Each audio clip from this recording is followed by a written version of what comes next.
What's up, everybody? Welcome to Word of the Day. I am incredibly honored to bring two of my best friends to Word of the Day, Andy Pandy Hello. and Ronald. Hello.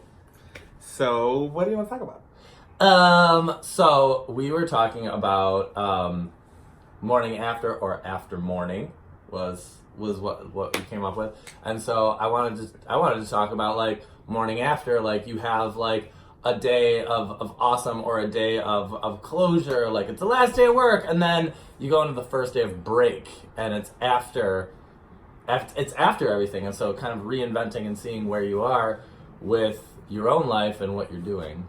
So yeah, I think, thinking about that, what you said, it's like the morning after. It could be the morning after something terrible has happened, or it could be the morning after the birth of your first child.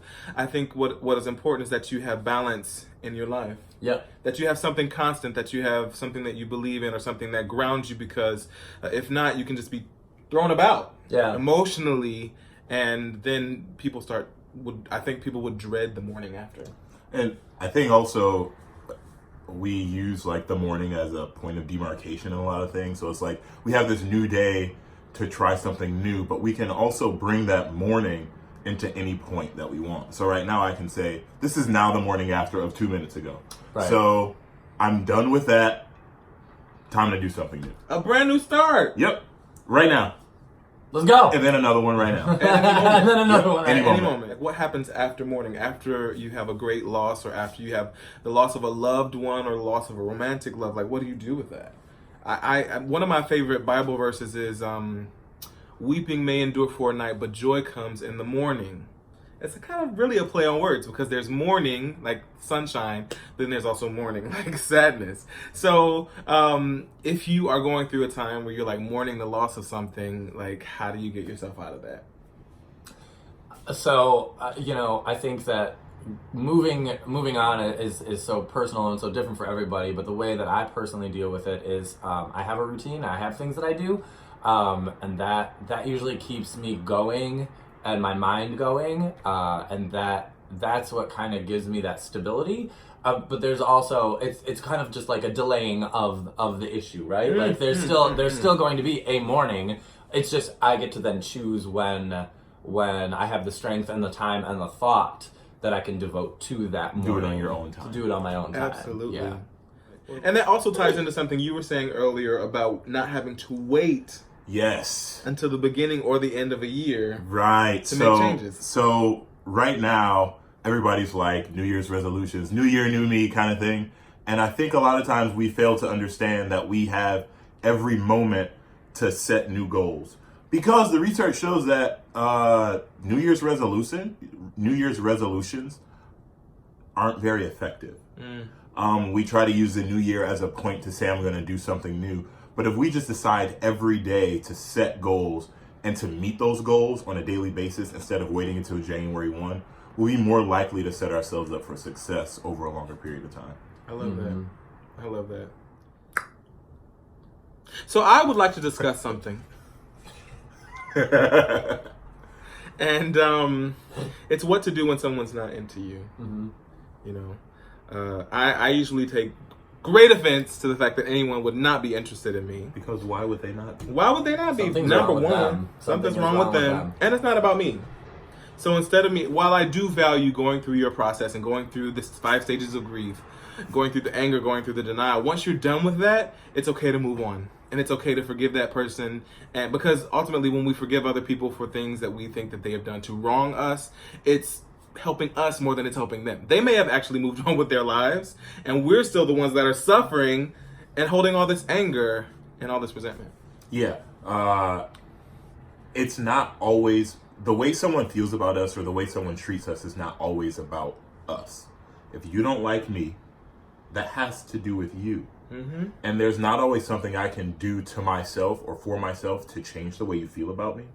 So why even bother wasting that energy on something that's not within my control? If you don't like me, God bless you. God bless you. God bless you. Have a wonderful Merry life. Christmas. Happy New Year. Right. Right. For me, if somebody doesn't like me, I'm like, okay, moving on. Like that doesn't bother me. But when they don't like the work that I do, or they don't Ooh.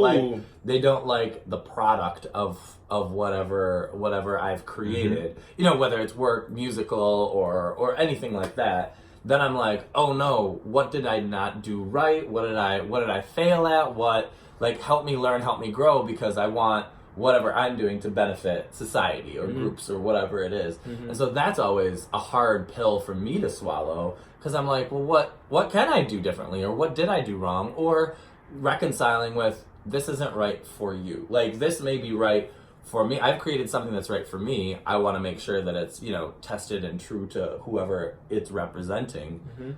But it may not be right for that one person. It may not be right for that one person, and we all have to realize that it's so subjective sometimes. It's subjective sometimes, and not everybody's gonna like what we do, but we can't allow that to affect us so heavily, I think.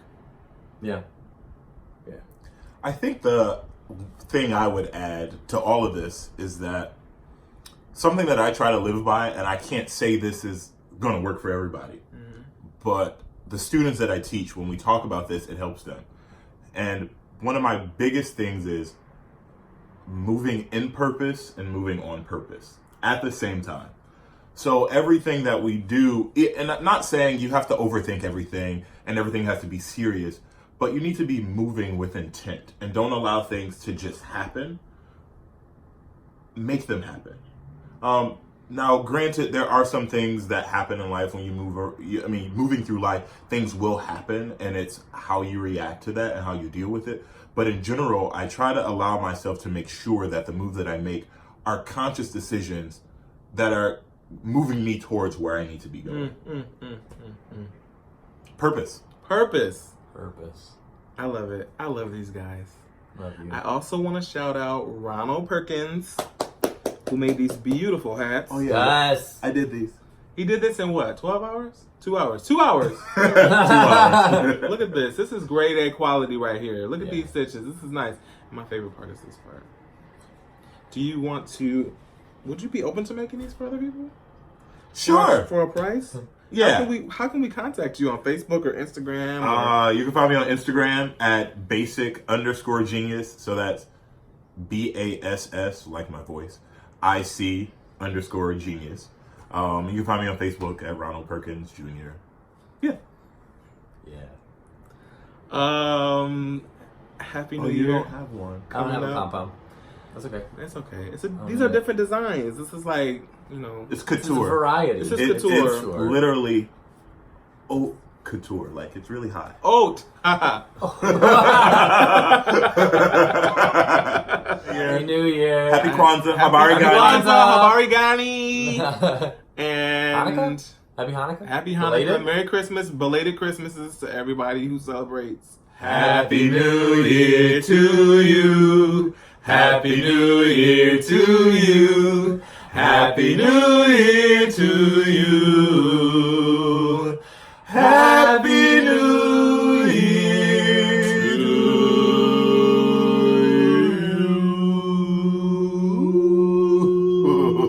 Bye, guys. Thanks for watching.